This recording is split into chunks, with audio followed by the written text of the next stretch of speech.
যুদ্ধ এখানে আসছি, আমরা যুদ্ধ করছি। আমরা মোহাম্মদপুরে আজকে আমরা দেখতে পাচ্ছি আজকে ভোট আমাদের ছিঁড়ে ফেলছে, আমাদের সবকিছু করছে, আমরা যুদ্ধ করে পাচ্ছি। উনি কি করছে? উনি তো বিমানের থেকে আইসা ডাইরেক্ট উইরে আইসা ঝুলে পড়ছে, আর আমরা যুদ্ধ করে পাচ্ছি, আর আমরা সেখানে কোনো রেসপেক্ট পাই না। কেন আমরা রেসপেক্ট পাই না? আমরা উড়ে বসি নাই, আমরা আন্দোলন করেছি। কিন্তু এখানে একটা লোকও কথা বলে না কেন? আমাদের পক্ষে কথা বলে বাঘের মতো বাঁচবো, যদি মরতে হলে আবার দরকার হলে আবার যুদ্ধ করে মরবো। আমি একজন চুলাইতা এখানে আসছি ঢোকার জন্য, আমার দিচ্ছে না, কোনো এখন দেওয়া যাবে না। আজকে 5 আগস্ট আমাদের লক্ষ্য একটাই ছিল যে পিস সরকার প্রথম করে আমরা আন্দোলনে জয়ী হয়েছি। আজকে এনে আসছি, কারণ না ঢোকা যাবে না। আমাদের অপরাধটা কি? আমরা কি এই জন্য স্বাধীন করেছিলাম? এই জন্য কি পেশি মুক্ত করেছিলাম? আজকে আমরা মুক্ত করার পরে আজকে আমরা পরিস্থিতি এই আমরা ঢুকতে পারতেছি না। যারা এই আন্দোলন ছিল না তারা ঢুকে ঘুরতেছে।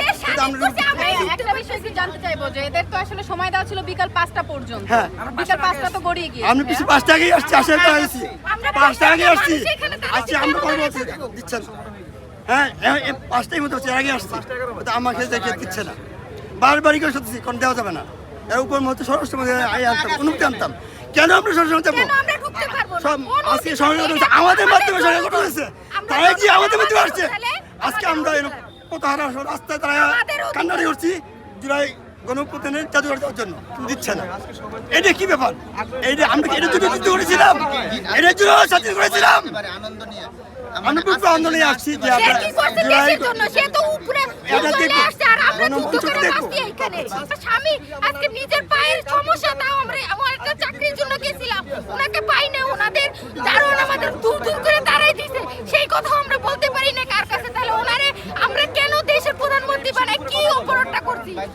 কার কাছে গেছিলেন? আমরা তারেক জিয়ার সাথে দেখা করতে গেছিলাম তার বাসভবনে, কিন্তু তাকে পাইনি। তার যে সিকিউরিটি গার্ড ছিল আমাদের দূর দূর করে তাড়াইছে, বলে যান যান।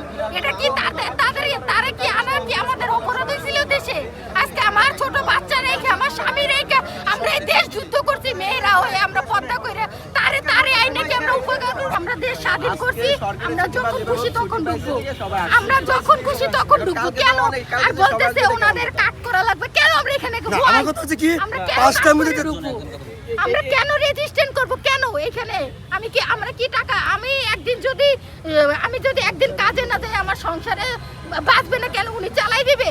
উনি কি করতেছে দেশের জন্য? উনি তো আসলে দেশের আরো ক্ষতি করতেছে, আরো দেশের ক্ষতি করতেছে। আপনারা কি জানেন কত হাজার হাজার মানুষ, কত বাচ্চা, কত না খেয়ে মারা গেছে এই গ্যাস বগরে? আপনারা জানেন? সেই খোঁজটা কখনো নিছেন? আমরা জানি। আমি একজন মুসলমান মেয়ে, অথচ আপনাদের নাই কিন্তু ভিতর থেকে আজ করতে পারি যে কতজন মানুষ মারা গেছে ভাই। কিন্তু উনি দেশের আরো ক্ষতি করতে আসছে। উনি দেশের কি কাজ করছে? জাদুঘর নিয়ে পরিশেষে কি বলতে চান? আমি জাদুঘর নিয়ে বলতে চাই যে এই জিনিসটা সবাই দেখবে, সাধারণ পাবলিক হোক আর যোদ্ধা হোক, এটা সবাই দেখার উন্মুক্ত করা হোক, সবার অধিকার আছে। কেন টিকিট দিয়ে ঢুকবো? ও কি ব্যবসা, বিদেশ থেকে আসছে কি ব্যবসা করার জন্য? এটা কি ব্যবসা করার জন্য?